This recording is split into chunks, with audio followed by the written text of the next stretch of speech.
Сайн байцгаана уу? Би та бүхэнтэйгээ 2 дахь видеогоор уулзж байна. Хятадын Ухаан хотоос үүсэлтэй коронавирус гэх халдварт өвчин өнөөдөр яг газар аваад дэлхийн нийтийн анхаарлын төвд байгаа энэ үед миний бие одоо сонио зандаа хөтлөгдөөд ер нь манай дэлхий ийм төрлийн өвчнөд өмнө хэдэн удаа ер нь учирч байсан. Эдгээр ер нь ямар төрлийн өвчнүүд байсан, ямар уул мөр үлдээсэн гэдэг талаар бол зориуд видео хийхээр шийдсэн байгаа. Тэгэхээр та бүхэн мэдж байгаа дэлхийн түүхэнд гарсан томоохон дайн байлдааны үеэр маш олон сая хүн амиа алдж байсан бол аюулт өвчний улмаас ч гэсэн бас олон сая хүн хорвоог орхиж байсан юм байна.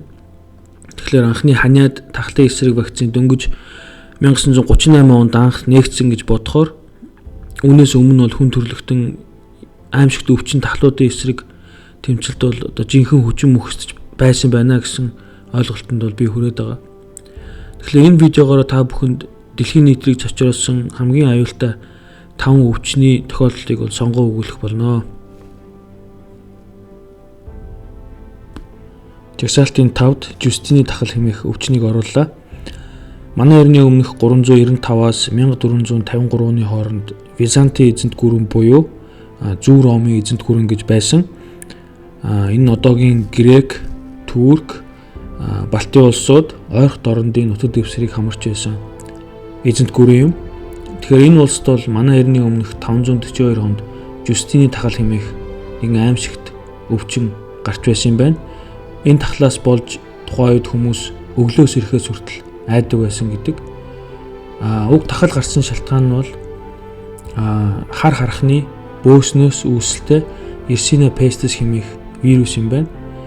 Энэ тахал нь Византийн эзэнт гүрний нийслэл Константинополь буюу одоогийн Туркийн Стамбул хотод анх дэлгэрсэн.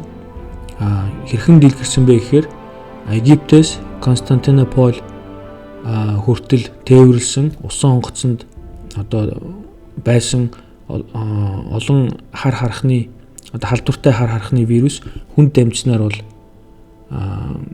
тархаж эхэлсэн юм билээ. Уг тахлын улмаас нийт хичнээн хүн нас барсан тухай тодорхой тоо байдаггүй ч зөвхөн Константинополь хотод өдөрт ойролцоогоор 5000 гаруй хүн нас ордог байсан байна. Энэ нь болохоор энэ тахлын улмаас Византийн эзэнт гүрэн мөхөх бас нэгэн үндсэн шалтгаан болжээ гэж түүхий их сурвалж дурдсан байна. За жагсаалтын 4-д Азийн ханиад. Азийн ханиад буюу H2N2 вирус нь 1956 онд анх Хятадд үүсээд улмаар Хятадын хөрс зэрэгэлдээ орнууд руу дамжаад түүнээсээ цаашлаад бүр Англи, Америк руу хүртэл явсан шууны ханиад юм байна. Тэгэхээр энэ вирус нь бол зэрлэг галууны ханиад болон хүний ханиадны вирусны дундаас үүссэн нэгэн төрлийн вирус байсан юм байна. Жагсаалтын дараагийн ээлжинд та бүхэнд үзүүлэх бол 1918 оны ханиад гэж. 1918 оны ханиадтай харьцуулахад уг Азийн ханиадны вирусыг ангаах ухаанд гарсан ахиц дэвслийн ачаар харьцангуй богино хугацаанд илрүүлсэн юм байна. Тэгэхээр 1956 онд илэрсэн уг вирус 1957 оны зун гэхэд Америк нэгдсэн улсад анх очоод хүүхдүүдийн хичээл 9 сард цуглах үеэр Америкт бол илүү хурдан тархаж эхэлсэн юм байна л да. Учир нь хүүхдүүд сургууль дээрээс халдвар аваад гэртээ ирж гэрийнхнийгээ хордуулах замаар уг өвчний тархалтыг түргэсгсэн. Тийм учраас энэ өвчнөөр ихэвчлэн хүүхэд залуучууд, мөн жирэмсэн эмэгтэйчүүд, настай хүмүүс бол ихээр халдварлаж байсан юм байна. Хэдийгээр 1957 оны 12 сар гэхэд уг ханиадны оргил үе нь үндсэндээ дууссан буюу тэгээд 1968 он хүртэл улирлын чанартай үе үе ингэж гардаг байсан юм байна. Харин 1968 оноос уг вирус үндсэндээ хүний биеэс бүрэн алга болсон юм байна л да. Тэгэхээр энэ өвчний улмаас нийт хичнээн хүн нас барсан талаар янз бүрийн тоо байдаг. Үндсэндээ 1-ээс 4 саяын хооронд яригддаг юм байлээ. Харин дэлхийн эрүүл мэндийн байгууллагаас ойролцоогоор энэ өвчний улмаас 2 сая гаруй хүн нас барсан гэж үздэг юм байна. Америкт л гэхэд 70,000 орчим хүн нас барсан юм байна.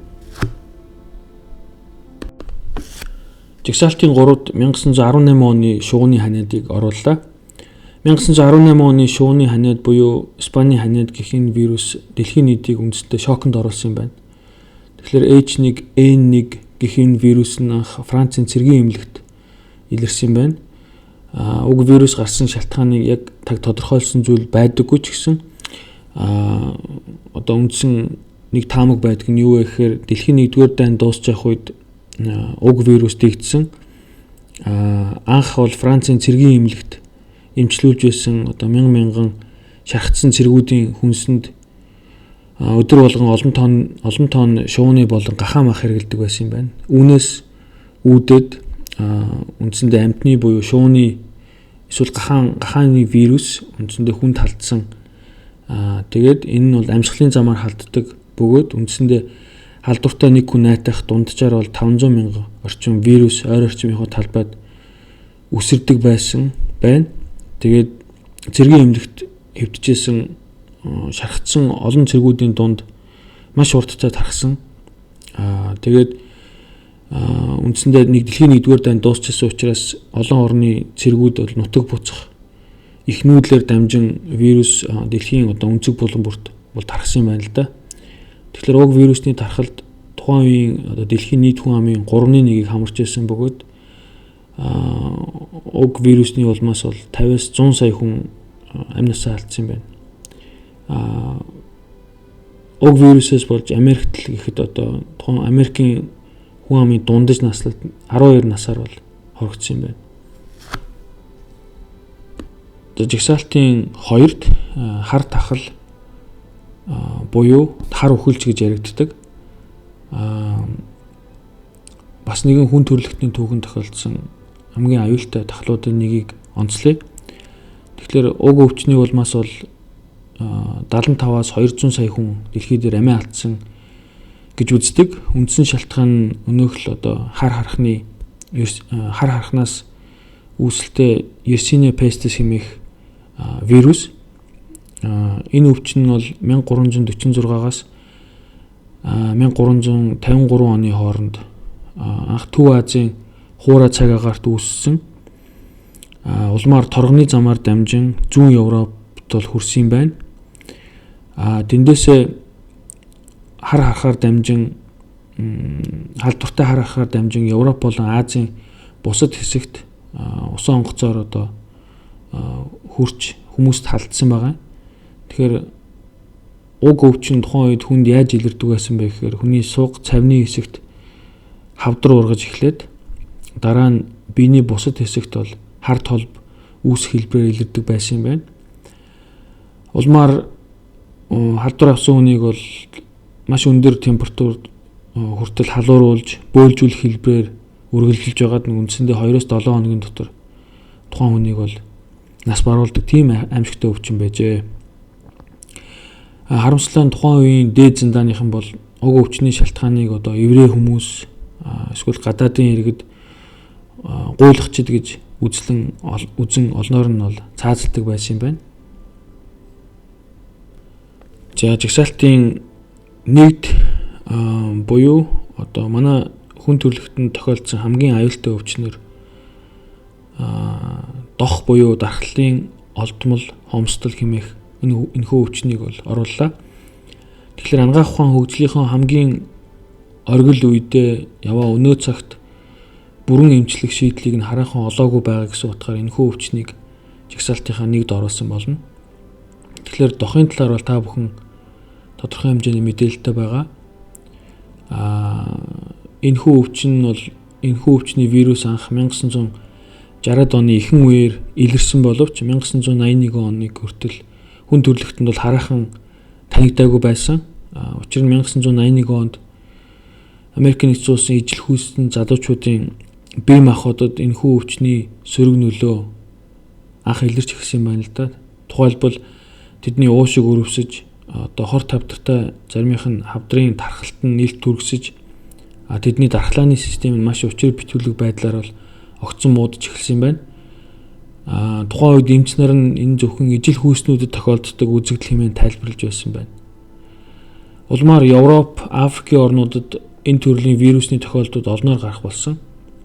Гол төлөв бэлгийн замаар халддаг энэхүү өвчнийг бүрэн эдгэх шийдлийг өнөөгийн одоо ангаахан хараахан олоогүй байгаа, харин вирусны үйлчлэлийг нь удаашруулах замаар халдвар авсан хүний насыг уртасгах хэмээг бол 1987 онд анхны хийсэн байна. Тэгэхээр одоогийн байдлаар уг өвчнөөр 39 сая хүн нас барсан гэсэн статистик мэдээ байдаг. Мөн төдий тооны иргэд буюу 37 сая орчим иргэн энэ өвчний вирусыг өнөөдөр амьдарч байгаа гэсэн мэдээлэл байна. Тэгэхээр дашрам дуртахад дохын халдвар авсан иргэдийн 68% нь Африкийн орнуудын иргэд байгаа юм байна. Үндсэндээ хоёр шалтгаан байгаа юм байна. Юу вэ гэхээр эдгээр орнуудын эдийн засгийн байдал сул дорой нэгдүгээрт, хоёрдугаар иргэдийнх нь бэлгийн боловсрол маш дутмаг буюу бага гэсэн ийм хоёр шалтгаан байна. Тэгээд эрүүл байхад мянган лан гэдэг манай монголчууд маань айлуулах маска зүгээд өөрсдийгөө энэхүү аюулт өвчний аюулаас одоо урьдчилан сэргийлээсэ гэж миний бие хүсэж байна. Баярлалаа.